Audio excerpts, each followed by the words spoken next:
Mr. Fix-It is here to take on your DIY dilemmas. Text or WhatsApp to 083 3010 103.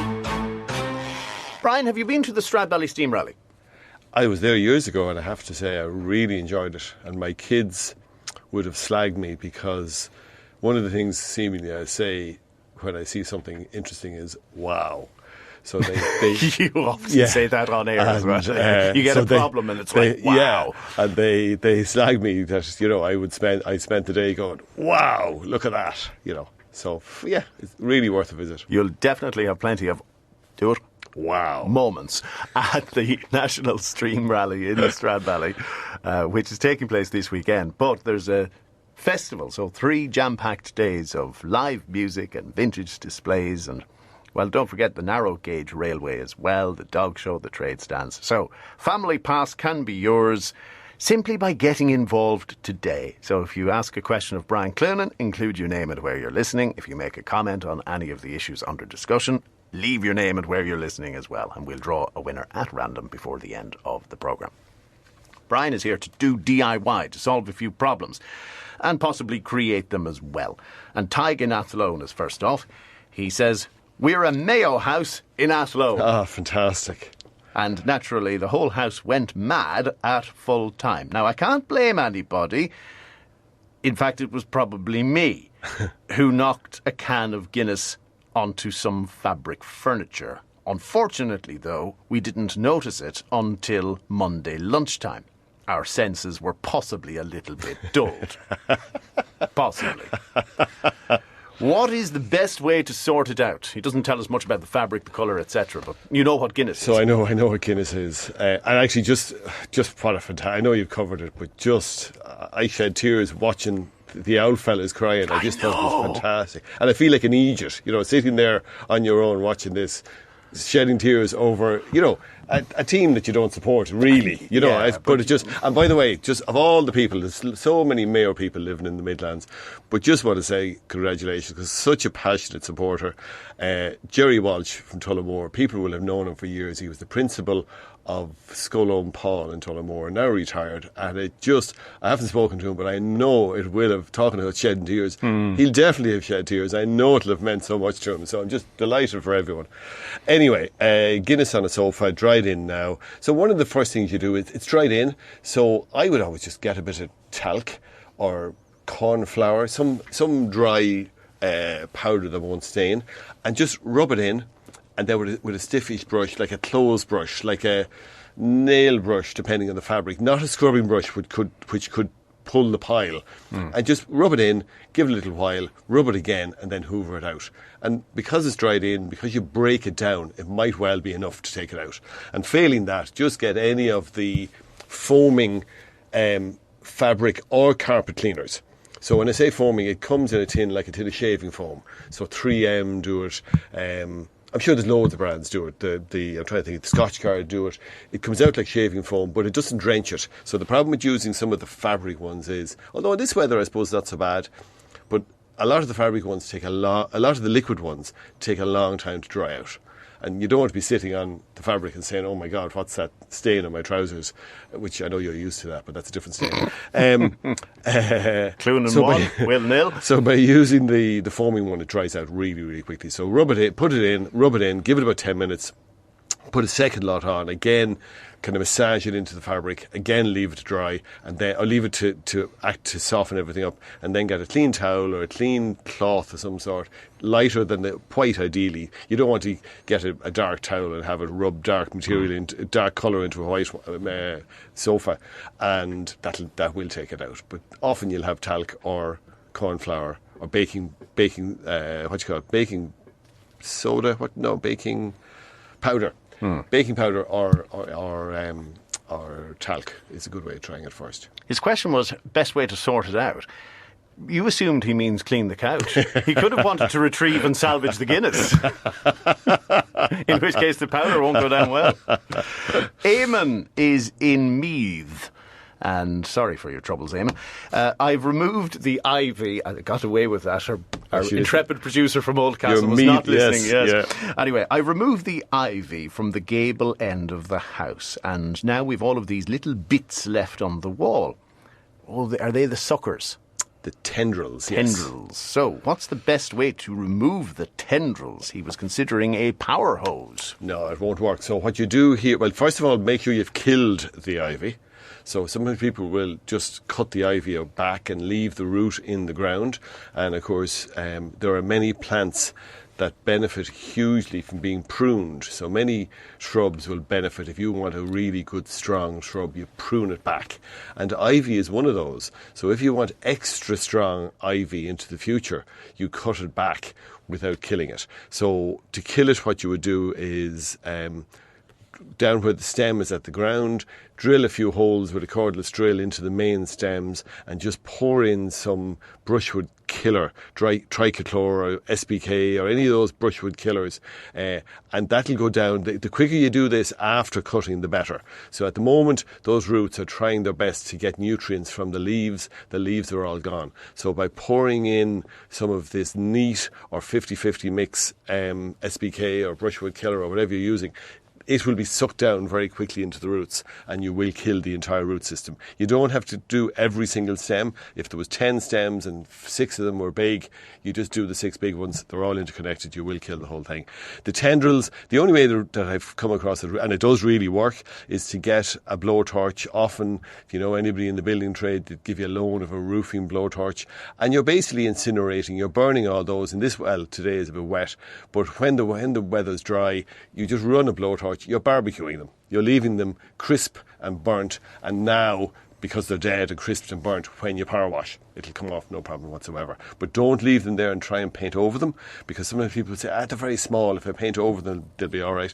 They will break down. They will flake off and bring paint with them. So they do have to be removed. Some listener comments. Yes. Let's catch up, because not all of these are DIY. So Dave in Edenderry regarding district heating. He says, it was tried in Dublin in the Ballymun flats, but was a failure. A lot of the flats didn't get heat, and it was very expensive to maintain. Now, I know there are councils in the Midlands doing fresh feasibility studies in 2026 to see, with modern technology. It is in action somewhere in Dublin, successfully, I thought, now.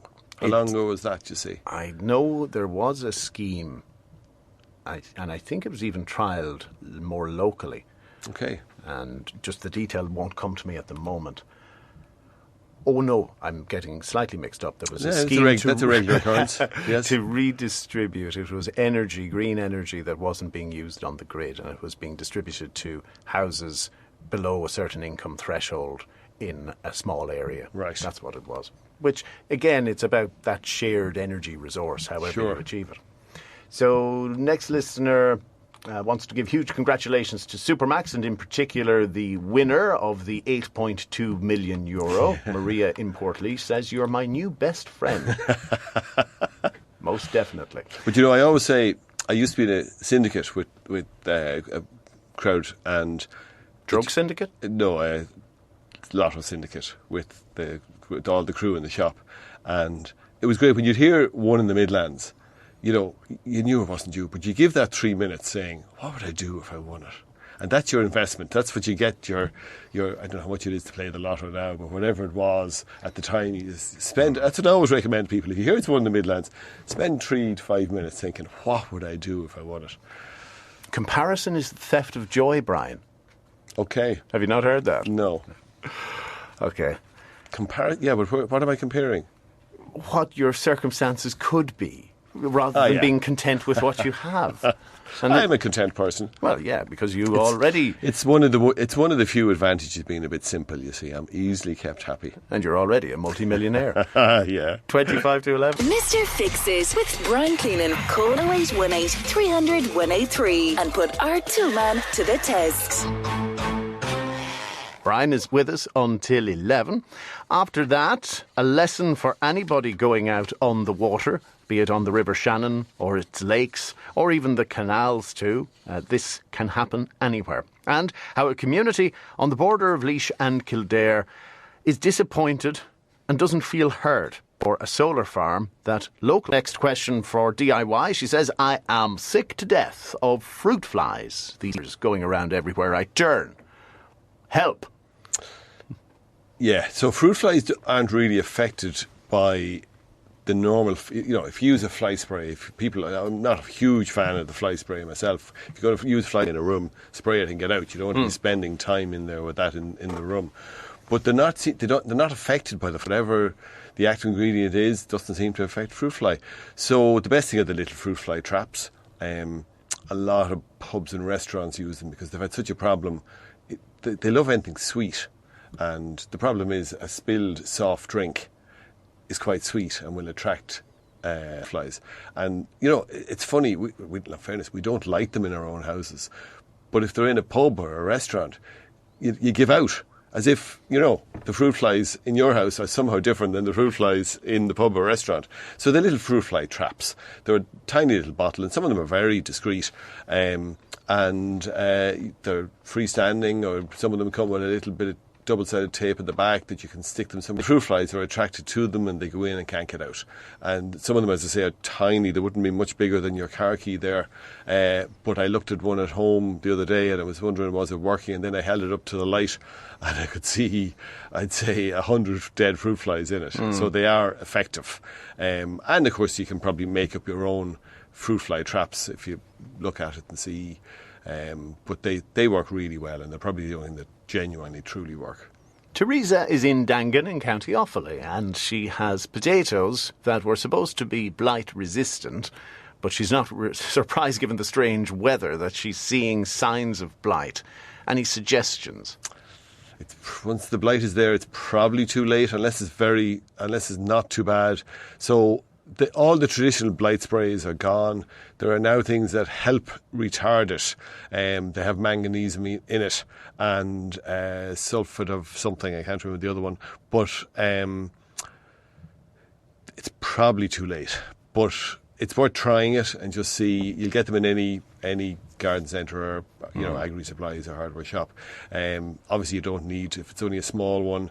I can't think of the brands, but there are small ones that don't do huge amounts. Now, having said that, if you buy the bigger one, they never go off. So if you do spuds every year, get it and keep it for the next 10 years, and it'll probably be more economical anyway. And if the climate experts are right, these more and more extreme summers will be the norm. Yeah. Joe says he has a wasp's nest under roof tiles. Best way to remove? So, well, first of all, obviously, leave them alone if you can. But if they are wasps, obviously if they're bees, definitely leave them alone. But if they're wasps and you need to get rid of them, in under roof tiles, just watch where they're going in and out. There are really only two truly successful ways to get rid of a wasp nest. So one is if you get up into the attic and you can see the nest, well then you can get a wasp nest foam destroyer, and that is like a little tin of, like a fire extinguisher, almost in that you can stand well back, you can stand 3 metres back, and you spray it at the nest, and that will dissolve the nest. Or alternatively, if you just watch where they're going in and out, if you're able to get up there, watch where they're going in and out, and just get the wasp nest powder and puff it into where they're going in and out 3 nights in a row, preferably after dark when they're all fast asleep. Don't fall off the ladder. Just looking back at some older texts, we had asked earlier how long it takes to get a doctor's appointment in your area. Yeah. And most people have come back to say a couple of days. Yeah. There's one person, now Carlow would be their nearest town. Right. 3 weeks. Wow. You really wouldn't want to be sick. No. Wow. 3 weeks. There you go. He says it again. Wow. Oh yeah, I do I? Don't I? As one person said, he sounds like Dougal when he says wow. Come on, say wow, Ted. All right, our next one. Oh, how do you fix a gutter with a leaking joint, having tried silicone and blue tack? And Blue tack? Yeah, silicone and blue tack. I can imagine silicone perhaps, but blue tack is a bit primary school. So, really the best... Look, it can be very difficult, I have to be honest. Definitely not silicone, definitely not blue tack. I'd be saying get one of the Tech 7s or generic Tech 7s. They will stick to a damp surface. Sorry, but what is Tech 7? Is it a paste? It's like a silicone. Mm-hmm. It comes in a tube, like a tube of silicone. So there's Fix-All and Stix-All, and they're all generic versions of Tech 7. And the beauty of those products is they stick to every surface. But even though they say they'll stick to a damp surface, I would always say really put the effort into getting it clean. So clean it, hot soapy water, then get some alcohol and clean it again. Because the better you clean it, the better chance it has of staying together. Now, I personally would say if you can put like a splint, something very thin under the joint. So you'd be using the inside of using the Tech 7 inside the joint, outside the joint, and also put some very thin bit of metal just to provide an extra bit of support. It's splitting there for some reason. So by providing a little bit extra support, either on the inside or the outside, it could make a huge difference. What is the best way to clean solar panels in the garden? So I'm assuming this is more about the product rather than getting to them. You want to be, some products can't be used in solar panels, and almost every product you can't let it dry. So what you have to do, and they suggest using rainwater or ionized water, deionized water. You don't want anything sitting on the surface. So rainwater, obviously it rains and the water sits on it and dries off. But if you've lime in your water and you put that, you wash with that. In the same way, we actually get this with people with tiles. So people who would wash the floor tiles, every day or twice a day, and they've lime in the water, and eventually, in the same way as you get lime in your shower door, eventually you get a build-up of lime. Now, this isn't going to really be an issue because you're not going to be doing this every day of the week or anything like it. But I'd still say, collect a bit of rainwater, use that to wash the tiles. And you know what you do? Wash the panels, wash the solar panels on a wet day. So, 2 reasons. One, all dirt is softer after it's been wet for a little bit. If you had dried in, we always say the Weetabix. If you dried in Weetabix, very hard to wash Fill off. a pothole with it, soak it for half an hour, comes off no problem. Same applies to the dirt in your solar panel. So just wait for wet weather, wash it, and let the rain wash off any residue that might be there, and you'll be fine. 0818 300 103 is the Midlands 103 comment line. And if you're in work and you need to send a sneaky text to ask your question, do this. Mr. Fix-It is here to take on your DIY dilemmas. Text or WhatsApp to 083 3010 103. Brian Cloonan is still here from Cloonan's Hardware in Tullamore for the next few minutes. So let's try and get through as many questions as possible.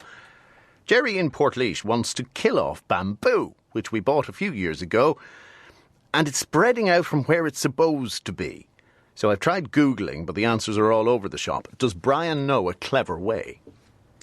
So be very careful if you're buying bamboo. Some of them, an awful lot of them are very invasive and it really causes problems when, as I know somebody who planted it in their back garden and it's come up in the next door neighbour's garden, but not in the garden, through the tarmac. So the tarmac was only down about 3 months, and next minute there's holes being punched through his new tarmac. Let me quote you. Wow. Wow. I am so sorry I said that. Oh, yeah.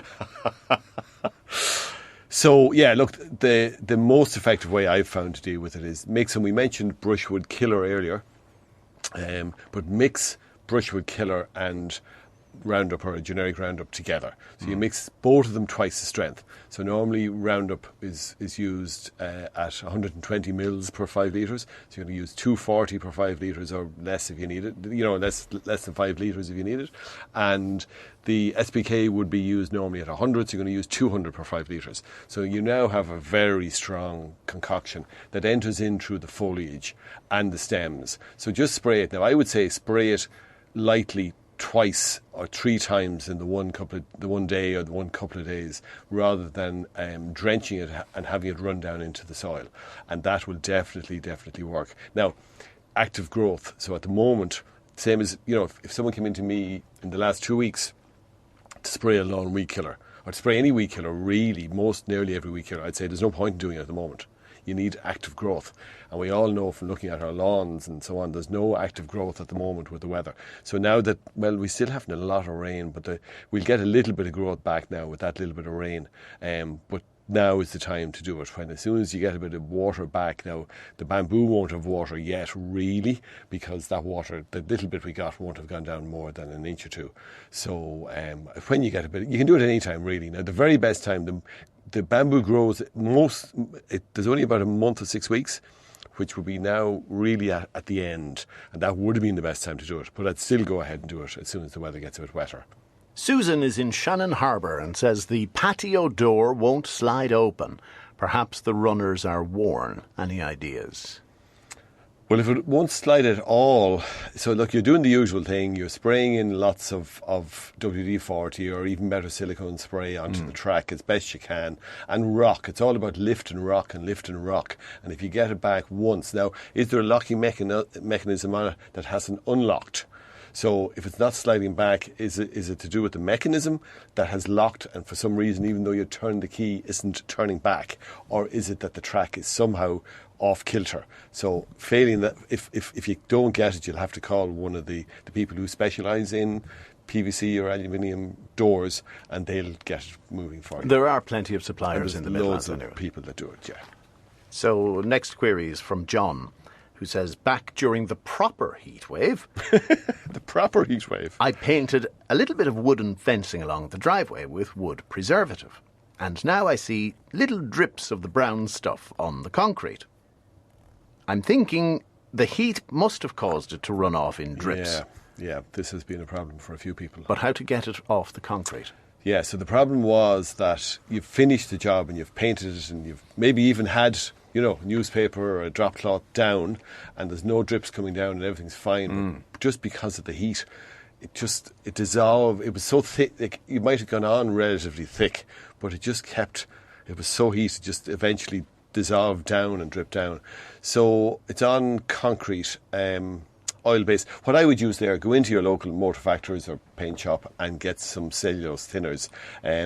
It'll break it down, so you just brush it on, give it about 10 minutes, 5 minutes even, and don't do it in the real hot heat of the day because it'll evaporate away too quickly. Brush it on, give it a few minutes, and then a bucket of warm water and a scrubbing brush, and scrub away like Billy-O, and you will get rid of it. Amy is a really helpful listener, well, who might just take over from you one of these days.